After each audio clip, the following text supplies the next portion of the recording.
30 বছৰৰ পাছত আপোনাৰ আঁঠুৰ বিষ বয়সৰ বাবে নহয়, আপোনাৰ ভুল অভ্যাসৰ বাবেহে হয়।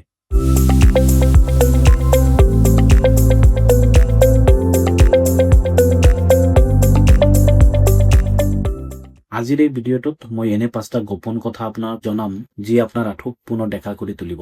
নমস্কাৰ, মই ডক্টৰ আছাদুল। বহু ৰোগীয়ে মোক সোধে, ডক্টৰ সাহেব বয়স হোৱা নাই কিন্তু আঁঠু কিয় বিষাইছে, কি সমস্যা হ'ল? আজি আমি ইয়াৰ শিপা লৈ যাম। এই ভিডিঅ'টোৱে আপোনাৰ লাখ লাখ টকাৰ হস্পিটেলৰ খৰচ বচাব পাৰিব।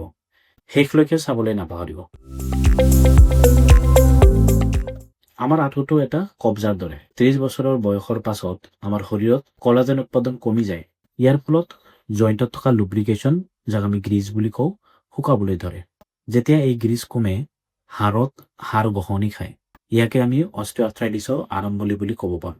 মনত ৰাখিব, আঁঠুৰ বিষ মানে বয়স হোৱা নহয়, ই হ'ল আপোনাৰ শৰীৰে দিয়া এটা ৱাৰ্ণিং ছিগনেল।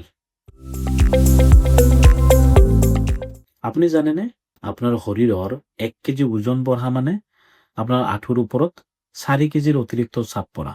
যদি আপোনাৰ ওজন 5 কেজি বেছি হৈছে, তেন্তে প্ৰতিটো খোজত আপোনাৰ আঁঠুৱে 20 কেজি অতিৰিক্ত বোজা সহিব লগা হৈছে। গতিকে দৰৱ খোৱাৰ আগতে ওজন কমাওক। আঁঠুৰ বোজা কমালে বিষ নিজে নিজে কমি যাব। এয়া কোনো দৰৱতকৈ কম নহয়। আমি প্ৰতিদিনে 5টা ভুল কৰোঁ যিয়ে আঁঠু ধ্বংস কৰে। তাৰ ভিতৰত নাম্বাৰ 1, বহু সময় একে ঠাইতে বহি থকা। নাম্বাৰ 2, আঁঠু ভাঁজ কৰি বহুত দেৰি ইণ্ডিয়ান টয়লেট ব্যৱহাৰ কৰা। নাম্বাৰ 3, পানী কমকৈ খোৱা। জইণ্টৰ লুব্ৰিকেশ্যনৰ বাবে পানী অপৰিহাৰ্য। নাম্বাৰ 4, ভুল জোতা বা চেণ্ডেল পিন্ধা। নাম্বাৰ 5, বিষ হ'লেই লগে লগে পেইন কিলাৰ খোৱা। পেইন কিলাৰে সমস্যাটো লুকাইহে ৰাখে, পাৰ্মানেণ্ট ঠিক নকৰে। ঘৰতে কৰিব পৰা আটাইতকৈ সহজ ব্যায়ামটো কি জানেনে? এখন চেয়াৰত পোনকৈ বহক, ভৰিখন মাটিতকৈ সমান্তৰালকৈ পোনকৈ দাঙক, ভৰিৰ আঙুলিবোৰ নিজৰ ফালে টানক, 10 ছেকেণ্ড ধৰি ৰাখক। ই আপোনাৰ আঁঠুৰ ওপৰৰ quadriceps মাংসপেশী শক্তিশালী কৰিব। যদি মাংসপেশী মজবুত হয়, আপোনাৰ হাড়ৰ ওপৰত চাপ কমিব। দিনটোত অন্তত 20 বাৰকৈ দুয়োখন ভৰিতে এই ব্যায়ামটো কৰক। কেৱল কেলছিয়াম খালেই নহ'ব, আপোনাক লাগিব ভিটামিন ডি।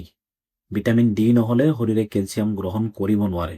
ৰাতিপুৱাৰ ৰ'দত 15 মিনিট বহক।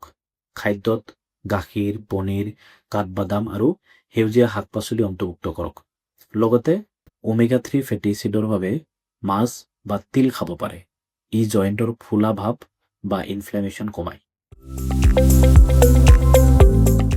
বহুতে সোধে, ডাক্তৰ অপাৰেশ্যন শেষ উপায় নেকি? মই কওঁ, অপাৰেশ্যন শেষ নহয়, অভ্যাস সলনি কৰাটোহে প্ৰথম উপায়।